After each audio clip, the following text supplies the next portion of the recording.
চীনের পথে হেঁটে এবার চীনকে কড়া জবাব দিল ভারত। তিব্বতের আশপাশ এলাকার মোট 27টি জায়গার নাম বদল করলো ভারত।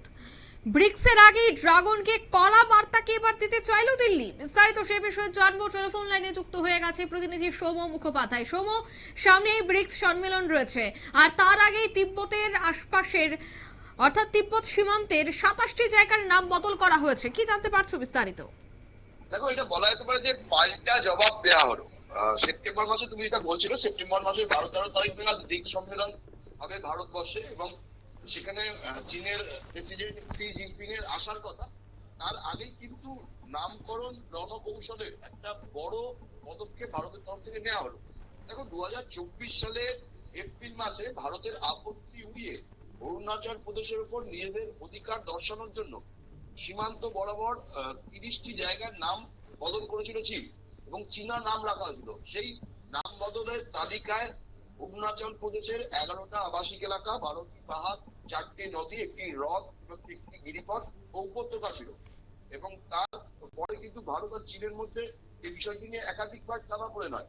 এবার কিন্তু চীন অধিকৃত তিব্বতে চীন শি জিনপিং সরকারকে একটা কড়া জবাব দেওয়া হয়েছে।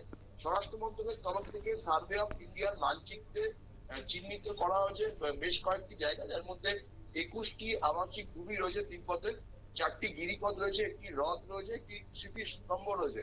মোট 27টি জায়গা কিন্তু নাম বদলে দেওয়া হয়েছে, ভারতীয় নাম রাখা আছে। এবং এই জায়গাগুলো হলো তিব্বত টেরিটরির মধ্যে থাকা লংজু, মাজা, বিসা, গড়া, কুন্দুন, ছোট কুন্দুন, ধানবাড়ি, পিতনগর, বুদ্ধ মন্দির, জয়রামপুর, তেলিনগর, রামনগর সহ বেশ কয়েকটি জায়গা। এবং যেটা চেয়ারম্যান মাও জেদং যে পিপলস লিবারেশন আর্মি তৈরি করার পর তিব্বতের যে দখল নিয়েছিল, যে স্বাধীন সার্বভৌম রাষ্ট্র হিসেবে তিব্বত ছিল, তার অধিকার খর্ব করে দিয়ে স্বাধীনতাকামী তিব্বতীদের উপর অত্যাচার করে তাদেরকে সেখান থেকে ভাগিয়ে দিয়েছিল। এবং তারপরে কিন্তু প্রচুর অনুগামী ভারতে রয়েছে, তাদের মধ্যে প্রচুর মানুষ তারা অরুণাচল প্রদেশে রয়েছে। এইবার কিন্তু ভারত তাদের ওই যে তিব্বতের বেশ কয়েকটি জায়গার নাম বদল করে দিয়ে চীনকে পরিষ্কার চোখে চোখ রেখে বার্তা দেওয়া হলো যে 2024 সালে তারা যে কাজটা করেছিল সেই কাজটা কিন্তু পাল্টা দেওয়া হলো।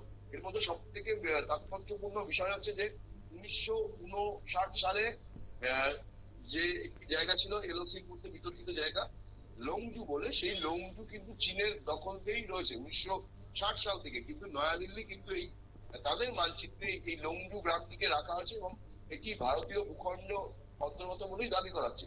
এর ফলে কিন্তু কূটনৈতিক বিশেষজ্ঞরা মনে করছে যে চীনের প্রেসিডেন্ট ভারতে আসার আগে নরেন্দ্র মোদী সরকার কিন্তু পরিষ্কার তাকে জানিয়ে দিল ভারতকে কিন্তু আগের মতো আর দমিয়ে রেখে চলা যাবে না, ভারত কিন্তু নিজের হিসাবেই চলবে এবং নিজের জায়গা নিজেরা বুঝে নেবে।